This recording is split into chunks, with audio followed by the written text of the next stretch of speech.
Subscribe करें हमारे YouTube channel को और बेल आइकन को प्रेस करें हमारे लेटेस्ट वीडियोस को देखने के लिए।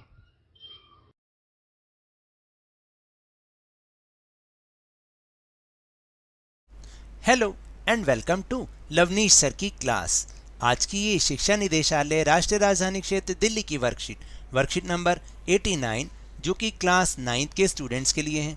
यह ली गई है सामाजिक विज्ञान के लोकतांत्रिक राजनीति विषय से और इसमें हम जिस पाठ की पुनरावृत्ति कर रहे हैं वो है पाठ 3 चुनावी राजनीति और ये पुनरावृत्ति कार्यपत्रक नंबर 2 है। तो चलिए शुरुआत करते हैं मेरे साथ और समझने की कोशिश करते हैं। तो देखिए, पहले तो मैं ये बता दूं कि ये अब तक की आखिरी वर्कशीट है। इसके बाद आपको कोई वर्कशीट नहीं मिलेगी। अभी तक आपने जितनी वर्कशीट करी हैं अब आप उन्हीं की रिवीजन कीजिएगा और अपने पेपर में बहुत ही बढ़िया अंक लेकर आइएगा। तो चलिए देखते हैं क्या है आज की वर्कशीट। तो देखिए, यहाँ प्रश्न जो दे रखे हैं वो आपको उन्हीं के हिसाब से करने हैं। जैसे कि 1 से नंबर 5 तक जो प्रश्न होते हैं वो 1 अंक के प्रश्न हैं और उनका जो आंसर है वो आपको एक शब्द में या फिर एक वाक्य में या अधिकतम 30 शब्दों में देना होता है। तो पहला प्रश्न है कि रिक्त स्थान भरिए। चुनाव के उद्देश्य से देश को जिन क्षेत्रों में बांटा गया है उन्हें कहते हैं, क्या कहते हैं? निर्वाचन क्षेत्र, भाषाई क्षेत्र, उपजाऊ क्षेत्र या फिर पर्वतीय क्षेत्र। तो इसका सही उत्तर है ए, निर्वाचन क्षेत्र। फिर दूसरा प्रश्न है कि लोकसभा चुनाव के लिए देश को कितने निर्वाचन क्षेत्र में बांटा गया है? लोकसभा चुनाव के लिए 500, 600, 543 या फिर 580। तो इसका सही उत्तर है सी, 543। फिर इसके बाद है तीसरा प्रश्न, नामांकन पत्र क्या होता है? तो इसका उत्तर है कि नामांकन पत्र एक ऐसा प्रपत्र है, यानी एक ऐसा डॉक्यूमेंट है या ऐसा फॉर्म कह दीजिए जो कि चुनाव लड़ने के इच्छुक उम्मीदवार को चुनाव आयोग के दफ्तर में जाकर भरना होता है, तभी वह व्यक्ति चुनाव लड़ सकता है और उसे कुछ राशि जमानत के रूप में जमा भी करवानी पड़ती है। फिर इसके बाद है प्रश्न नंबर 4, लोकसभा चुनाव लड़ने के लिए उम्मीदवार की कम से कम कितनी वर्ष आयु होनी चाहिए?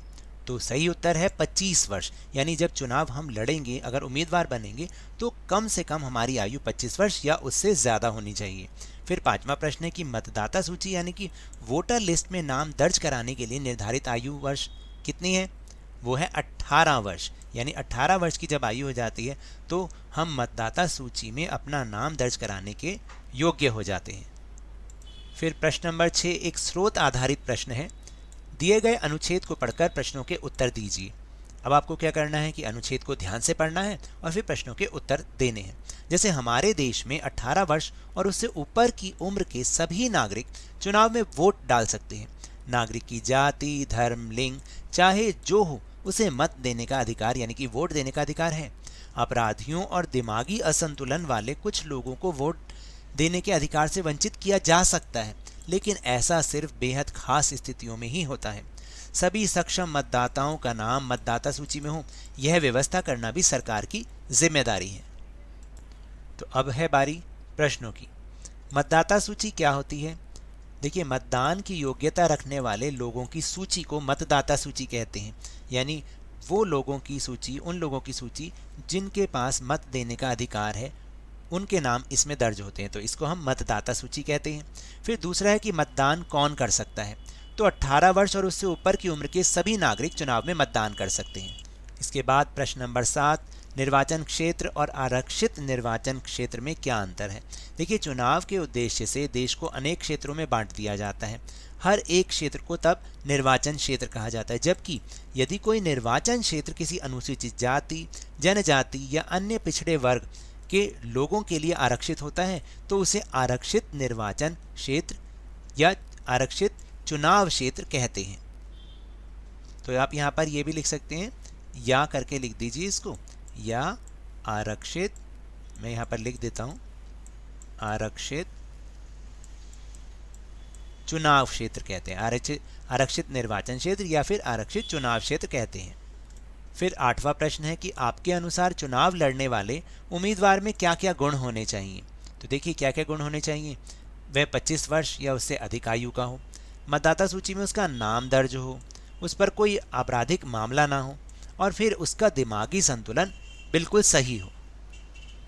उसके बाद प्रश्न नंबर 9, चुनाव अभियान प्रक्रिया के अंतर्गत क्या क्या चरण होते हैं, यानी चुनाव अभियान प्रक्रिया में कैसे कैसे स्टेप बाय स्टेप चुनाव अभियान चलता है।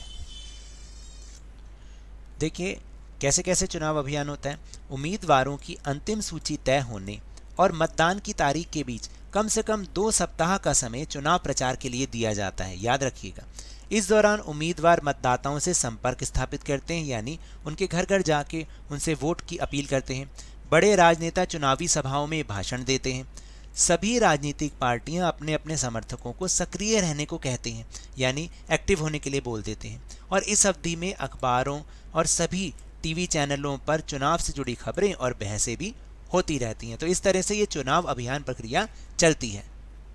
तो फिर आखिरी प्रश्न है कि एक अच्छा उम्मीदवार चुनने में आप कैसे योगदान कर सकते हैं। तो देखिए एक अच्छा उम्मीदवार चुनने के लिए हमें उस व्यक्ति में निम्नलिखित गुण देखने चाहिए, जैसे कि वह शिक्षित हो, वह मेहनती हो, वह समाज सेवक हो, बिना किसी लालच के सभी की सेवा करने के लिए तैयार रहता हो, उस क्षेत्र की सभी समस्याओं से अवगत हो, जागरूक हो उसके बारे में। इस प्रकार से इन गुणों को देखते हुए एक अच्छा उम्मीदवार चुना जा सकता है और हम अपना योगदान दे सकते हैं। तो अब आपको समझ में आ गया होगा कि कैसे कैसे इन प्रश्नों को हमें हल करना है। तो ये तो थी आज की वर्कशीट। अगर मेरे इस तरह समझाने से आपको थोड़ा सा भी समझ में आया हो तो इस चैनल को ज़्यादा से ज़्यादा सब्सक्राइब कीजिए, लाइक कीजिए और बहुत ज़्यादा शेयर भी कीजिए। और हाँ, मेरे साथ इसी तरह आसानी से वर्कशीट को समझते रहिए, लेकिन ध्यान और मन लगाकर पूरी मेहनत और लगन के साथ पढ़ते रहिए और अपने एग्ज़ाम में बहुत ही बढ़िया अंक लेकर आइएगा। और यदि आपको कोरोना वायरस को हराना है ना, तो मास्क अवश्य लगा के रखिए और जब भी संभव हो, जब भी उपलब्ध हो, इसका टीकाकरण अवश्य कराएं, क्योंकि कोरोना को हराना है और ज़िंदगी को एक बार फिर से सुहाना बनाना है। इसी उम्मीद के साथ बहुत बहुत धन्यवाद।